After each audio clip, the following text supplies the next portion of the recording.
The next revision part, that is law of demand, which is very important law for your examinations.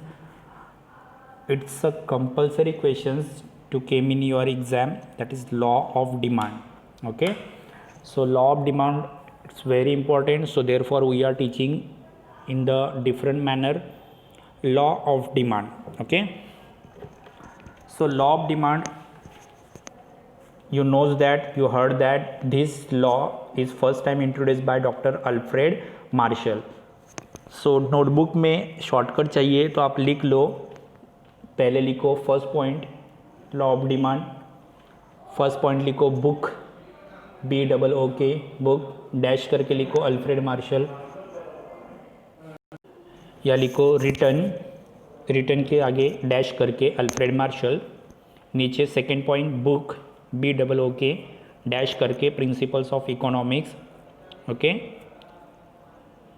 नीचे dash publish, publish के सामने dash करके 1890, and नीचे relation dash करके inverse relations of price and quantity. उसके आगे bracket में लिखो price multiply quantity, price bracket close, price multiply quantity. तो आपको सबको मालूम है ये लॉ अल्फ्रेड मार्शल्स ने लिखा था. बुक्स का नाम था प्रिंसिपल्स ऑफ इकोनॉमिक्स. इस बुक में ये लॉ लिख के रखा है उसने, जो पब्लिश हुई थी 1890 में. ओके, इस लॉ में प्राइस एंड क्वांटिटी का रिलेशनशिप शो आउट किया है या दिखाया है, आपको मालूम है, राइट. नेक्स्ट पॉइंट शॉर्टकट के लिए स्टेटमेंट ऑफ द लॉ, जिसको याद नहीं रहता है वो लोग लिखेंगे अदर थिंग्स रिमेन कांस्टेंट. इनके जो फर्स्ट एब्रीवेशन है या फर्स्ट वर्ड है वो लिखो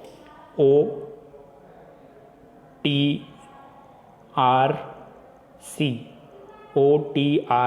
other things remain constant. Okay, नीचे की लाइन में HPC higher prices of commodity, dash करके SQD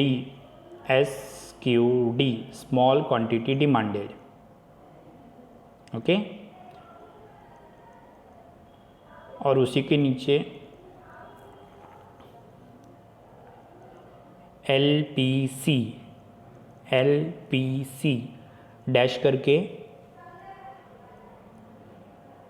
HQD.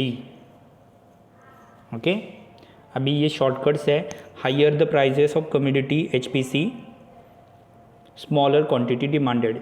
Okay, and SQD. Okay, फिर उसके बाद नीचे LPC lower prices of commodity, dash करके आपने लिखा है हायर HQD, राइट. तो उल्टा सुल्टा, सिर्फ इतना याद रखना है, सब पूरे इसको ब्रैकेट करना है. सो आपको समझ में आया होगा क्या लिखा है मैंने. Other things remain constant OTRC, other things remain constant. HPC higher prices of commodity, dash करके SQD small quantities of demanded. नीचे की लाइन में हमने लिखा है LPC lower prices of commodity, and dash करके लिखा है HQD हायर क्वांटिटी डिमांडेड. तो सिंपल लैंग्वेज में है prices falling, demand rises, prices falling, PF, P bracket में F, प्राइजेस फॉलिंग, डैश करके DR ब्रैकेट में R, D ब्रैकेट में R, P ब्रैकेट में F ब्रैकेट क्लोज, डैश करके D bracket में R ब्रैकेट क्लोज. नीचे P ब्रैकेट में D या P ब्रैकेट में R एंड D ब्रैकेट में F. सो प्राइस फॉल यानी प्राइस गिर गई तो डिमांड राइजेस यानी डिमांड बढ़ेगी. प्राइस राइज, प्राइस बढ़ गई तो डिमांड फॉल यानी कम होगी। ओके, सो ये है आपको सिंपल लैंग्वेज में, जब ऑर्डर स्ट्रिंग कांस्टेंट रहेगी तो प्राइस हाइयर रहेगी, प्राइस बढ़ गई price increases, demand decreases. Okay, and if the price decreases demand increases, price कम हो गई डिमांड बढ़ेगी, प्राइस बढ़ गई डिमांड कम होगी, क्रॉस रिलेशनशिप है। ओके, प्राइस बढ़ गई प्राइस इंक्रीज हो गई डिमांड डिक्रीज होगी, प्राइस डिक्रीज हो गई डिमांड इंक्रीज होगी, क्रॉस रिलेशनशिप है दोनों में, तो इसको इन्वर्स रिलेशनशिप कहा जाएगा। इन्वर्स यानी क्रॉस रिलेशनशिप है। ओके, यही पे यहाँ पे शो आउट किया है। Okay, so prices falling demand rises and prices rises demand falling, बस इतना ही याद रखना है आपको।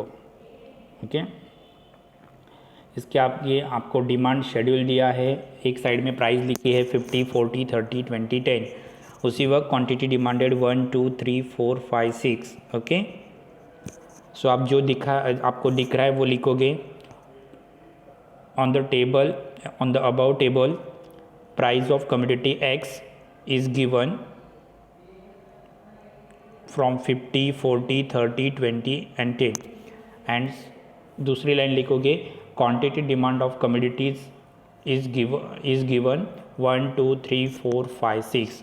ओके, तो दूसरा सेंटेंस आएगा when the price is 50 the consumers demanded 1 kg। Okay, but when the prices are decreasing और falling by 10 rupees the demand of commodities is increasing by 5 rupees। ये आप लिखोगे कि प्राइजेस 50 रुपये थी तो डिमांड 1 किलो थी, जब प्राइजेस कम होती गई 10 रुपीज़ हो गई तो डिमांड इंक्रीज होती गई 5 रुपीज़। बस इतना ही आपको लिखना है। या आपको जो बुक्स में दिया है वो भी आप लिख सकते हो, when price falling 50 to 40 demand is increasing 1 to 10। Okay, so price जब 20 से 10 हो गई तो डिमांड 4 kg से 5 kg हो गई। आपको समझ में आता है कि अगर चीज़ों की प्राइस बढ़ गई तो डिमांड कम होगी और प्राइस कम होगी तो डिमांड बढ़ेगी। ये यहाँ पे दिखाया है, यही हमने टेबल्स में दिखाया। टेबल्स में एक्स पे हमने दिखाई, एक्स एक्सिस पे दिखाई डिमांडेड या डिमांड क्वांटिटी डिमांड, और वाई पे हमने दिखाया प्राइस ऑफ कमोडिटी, राइट। तो क्वांटिटी डिमांड हमने लिखा 1, 2, 3, 4, 5 जो यहाँ पे हमने दिया है, और यहाँ पे डिमांड हमने लिखी 10, 20, 30, 40, 50, राइट। सभी कॉलम एक साथ जोड़ने के बाद आपको क्या दिखाई दिया, डी नाम का डिमांड कर, राइट। डी नाम का डिमांड कर आपको दिख रहा है। ये डिमांड कर कैसा है, स्लोपिंग डाउनवर्ड, ऊपर से नीचे की तरफ वो डाउनवर्ड होते आ रहा है। ये डाउनवर्ड होने का रीजंस क्या है, सो प्राइजेस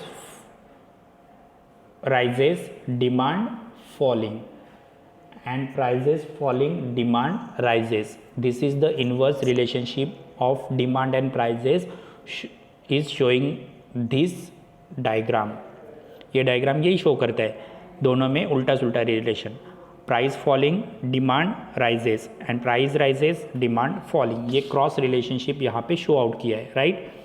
आपको इंग्लिश में पेपर लिखना है तो इंग्लिश में ही समझना पड़ेगा। okay, so this is the demand curve and this is the table is given here। okay, so you should properly understood the law of demand first।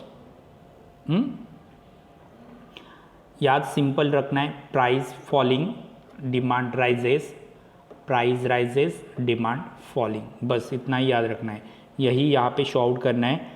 और आपको बताना है कि D D is a demand curve which is sloping downward from left to right.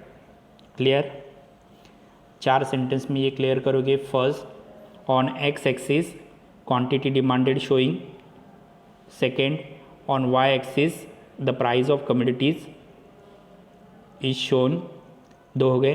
3,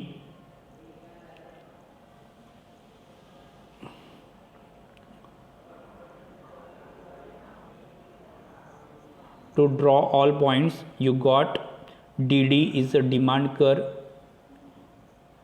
that curve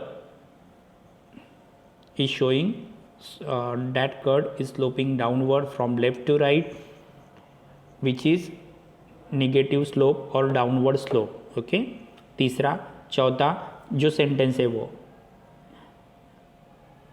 this curve is define that when price rises demand falling, when price falling demand rises. Okay.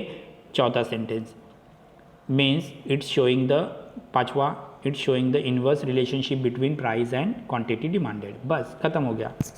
तो यही आपको यहाँ पे show out करना है. Okay. Next, तो assumption, अभी ऐसा क्यों होता है?